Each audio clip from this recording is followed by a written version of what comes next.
to my YouTube channel.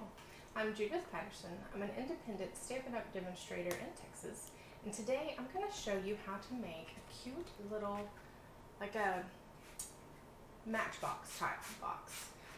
This one is big enough to hold some chocolate. Oh, there's two pieces of chocolate. Some Skittles, a business card, and a gift card. So you can put all kinds of goodies in one of these. So this one I was just going to show you. I'm still going to be using the Whimsy and Wonder Specialty Designer Series paper. Look at the inside of this Designer Series paper. Let's see if I can show it to you. Isn't it pretty? So it's pretty all the way around, inside and out. So I'm still going to be using this paper, but I'm going to use a different sheet of it. And I'm still going to be using the Holly Jolly Wishes stamps, but I'm going to be using a different sentiment than this one. And I'm going to add a stamp from Whimsical Trees instead of the Stitch Snowflake. So let me flip the camera around and I'll show you how to make this cute card, or not card, box. Okay. So these are the two stamp sets I'm using, Whimsical Trees, and I'm just going to use this image right here, although there are some really fantastic images and sentiments on this set. I love this set. In fact, I love this whole suite. The ribbon I'm using today is also from this suite. This is Blushing Bride, frayed grosgrain ribbon. Show it to you a bit better. Here you go. You can see some of the detail on that. And then I'm using the fa la la la la la la stamp from Holly Jolly Wishes. This is one of my favorite Christmas sentiment stamps this year. This Merry Christmas to You especially is one of my favorites. Okay, so I'm gonna start by cutting the pieces for the box. First I'm gonna cut the drawer piece, and then I will be cutting the band that wraps around it. So the drawer piece is your solid piece. You want to cut it 6 3/6 of an inch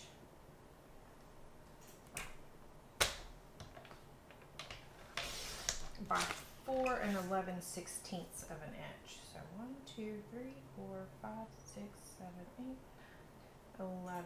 And I tell you what, when I was younger, figuring out the measurements for 3D things like this was a lot easier than it is now. I guess my brain was just more nimble back then or something. I don't know, but it took me forever this weekend to figure out these measurements and to get it right. Okay, so for the band to wrap around it, you want to cut it 3 3/4 of an inch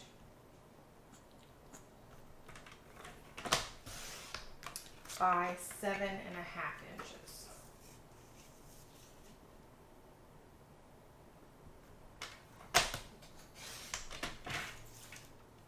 Okay, and then I'm going to get my Simply Scored tool out.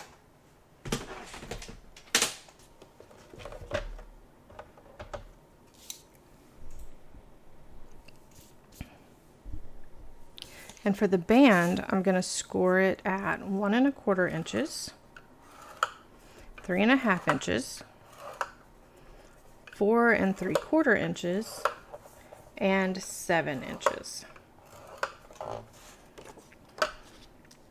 And then for the drawer piece, I'm going to put it in and score it 1 1/4 inches.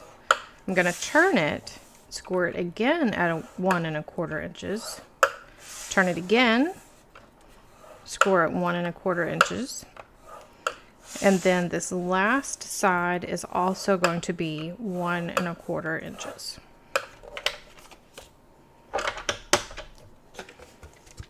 We're finished with that. I don't use that Simply Scored tool for very long, but it sure does save a lot of time. Okay, so I'm cutting, I don't know if you can see this, But see how this line is a little bit wide? So I'm cutting to the inside of that scored line. And I'm cutting, I don't even know how to describe that. I'm cutting on the inside of the short side, I guess you would say. So I'm going to use my bone folder and crease these pieces. I'm not finished with my paper snips quite yet though. I just want to get this scored. Do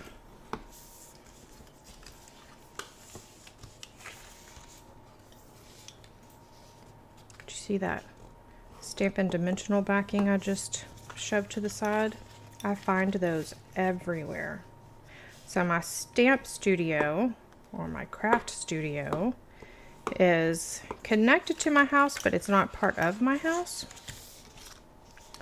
So, but I still somehow managed to find those inside my house.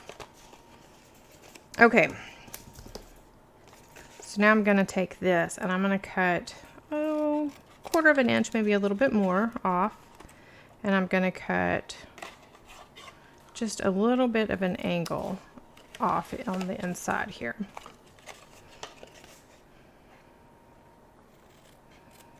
And I'm only cutting the end off of one of these flaps.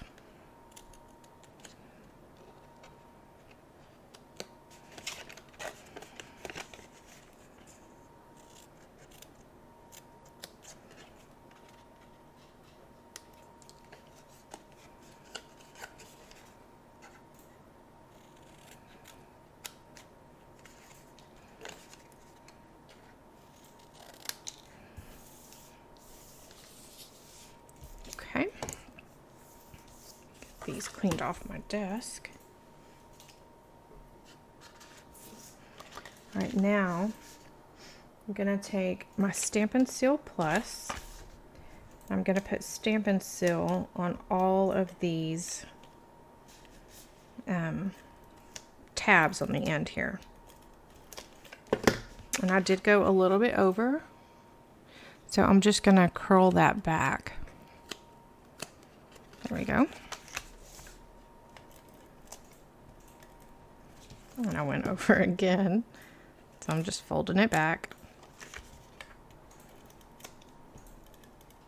And I am using the Stampin' Seal Plus because it is a nice strong hold. You don't want your box coming open on you.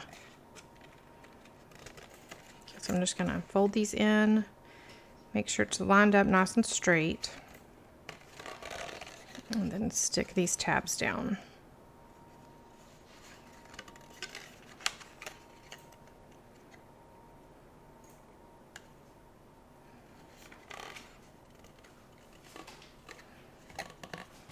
Okay.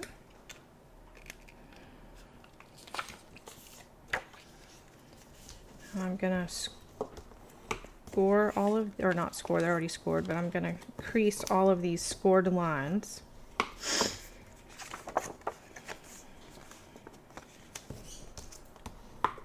I always like my folds to be nice and crisp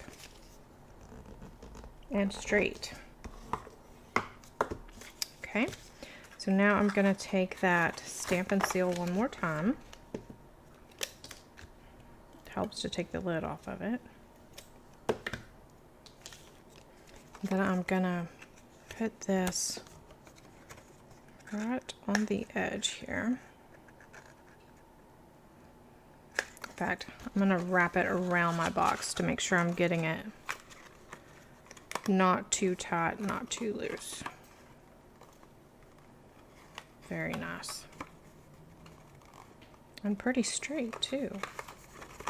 Okay, so then I want that to be on the back and the bottom. So there's the beginnings, or there's my actual box. So now I'm taking a piece of Blushing Bride.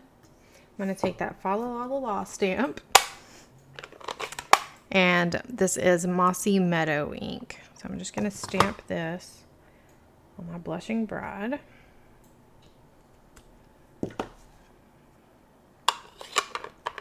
And on a scrap piece of basic white, I'm going to use my Memento ink, and I'm going to stamp this, this little piece of holly.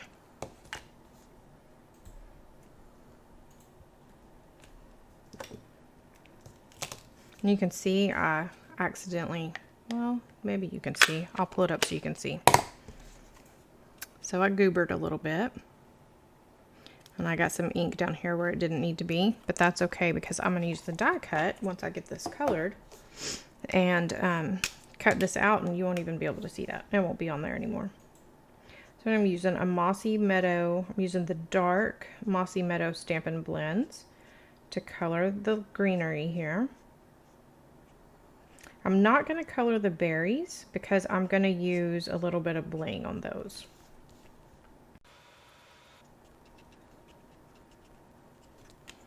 Okay, so now I'm going to get my mini Stampin' Cut and Emboss machine out.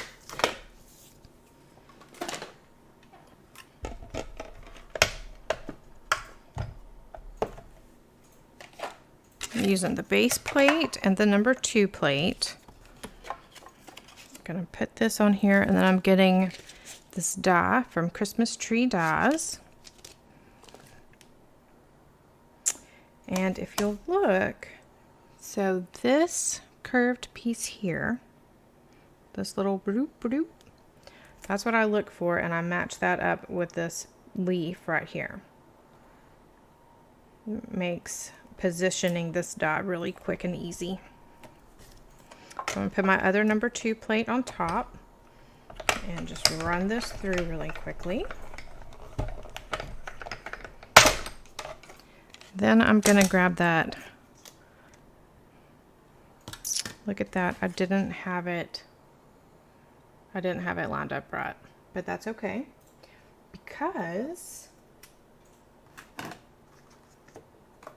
I can just stamp another one really quick. I thought I might have had another one on my desk, but oh, I sure do. Look, I don't even have to stamp another one. So that one I lined up right. I don't know how I went wrong on that one I just cut, but I did. And you can see I've already got my little bits of bling on there. Okay, so the next thing I'm going to do is grab this stitched rectangle die to cut out the fa la la la la, the la la la. And this one, hopefully I can get a little straighter. I think I must have just gotten in a hurry with that last one.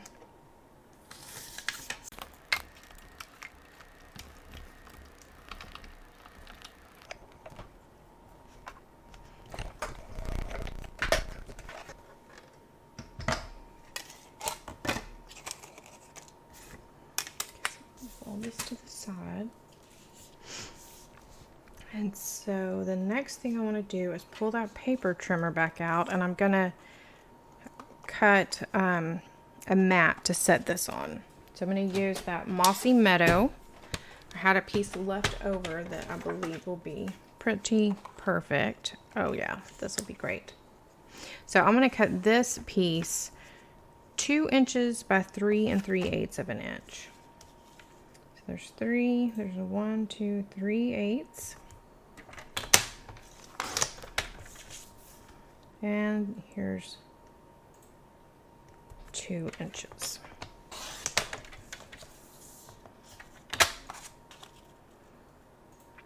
Perfect. So for this next part, you can use the Stampin' Seal Plus again. I'm going to use my liquid glue.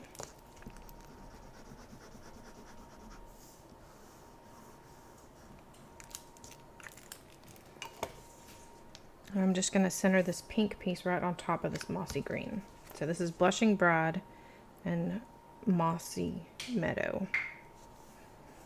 I'm going to use my liquid glue again, but again, if you prefer, you can use your Stampin' Seal, whatever makes you happy. This is happy stamping.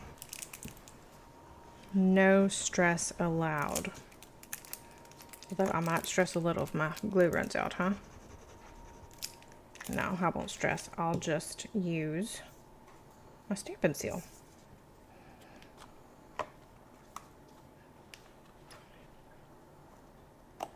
So I'm just placing this right on top of my box. And then I'm going to use a Stampin' Dimensional to put this piece in the corner. And then, so this little bit of bling right here in the corner of this box. Oh, come on, camera. There we go. So those are the metallic pearls. I'm using silver. And I'm going to use my Take Your Pick tool to pick up 3 more. And I'm just going to place them right here under this la, la, la, la. And if y'all haven't figured out, I don't sing. I have 2 girls that can sing amazingly, but I don't know where they got that talent. So I'm looking at this, and I feel like it might need another bit of holly on this side too. So I'm going to go ahead and do that real quick. That wasn't what I planned on doing, but sometimes once you have the actual project in front of you, you realize it's not quite finished.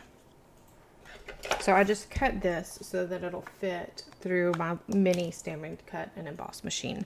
If I was using my larger machine, I would not have to worry about that one bit.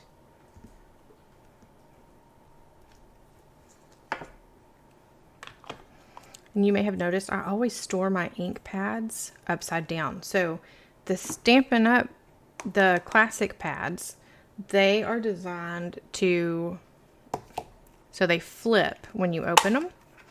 And this is an older pad, but the new pads flip as well. They're just designed a little bit differently, but they store upside down even when it looks like they're straight up. But these that have the lids that pop up like that, they don't. So I always store them upside down. That way all the ink, whenever I open it, is right at the top where I want it to be. Okay, so let me color.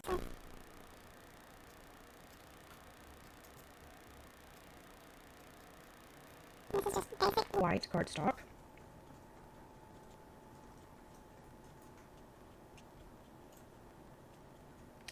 We'll see if I can cut this one out straight.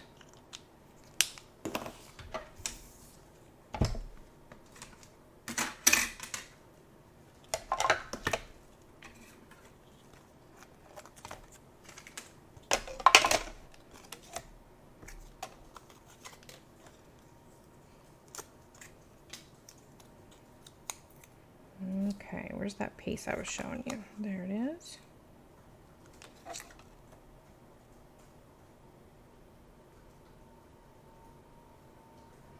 So it looks like it's lined up nicely. Put that along the bottom. Still looking good.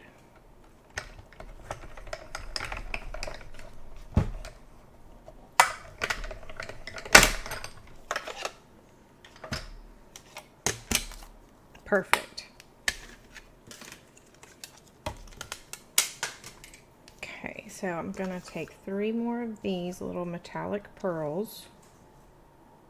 And I'm using silver because this designer series paper has, it's sort of silver. It's like an iridescent. It's really pretty, but I think the silver matches it more than the gold would. So I'm going to grab another dimensional.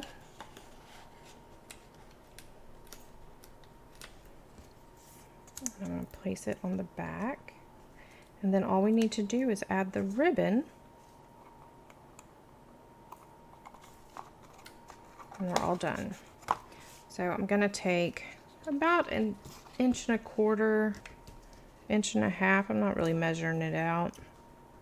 I'm trim this side up so that it's a little neater. Cut that end off. And then being careful with it because it will unravel before you get it in position. So I'm going to grab 2 glue dots, 1 for each end. And I'm just going to use the ribbon to pick them up. So I've got 1 on that end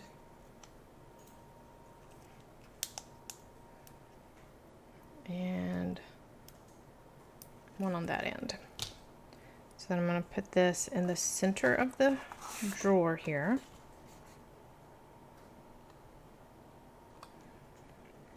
And I'm going to position it so that it comes up a bit. So I have a little tab to pull my drawer open with.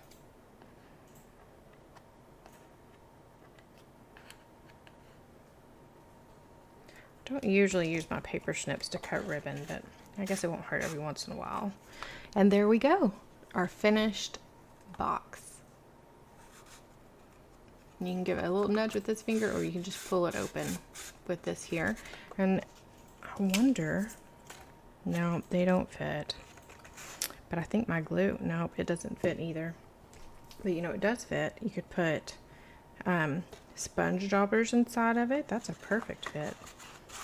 Look at that. You can put several of those in there. And like I said, you can do a business card, chocolate, Skittles, all kinds of candy, a gift card. This would be really cute wrapping for teachers' gifts or stocking stuffers or Secret Santa maybe. I don't know, but I think they're fun. They're easy once you get the measurements figured out. And if you would like to see this in print, I will post this on my blog tomorrow so that you can see it there and have all those measurements handy to look at. Thank you for watching my video today. If you liked it, give me a thumbs up and subscribe to my channel if you haven't already. I would love that. It makes my day whenever I see somebody new has subscribed to my channel. And if you want to see more videos, I post one here on YouTube every Tuesday and Friday. And Thursdays I go live on my Facebook page. And I would love to see you there. So just, I'll add a link in the description to my Facebook page if you would like to join me live. Have a fantastic week. Happy stamping.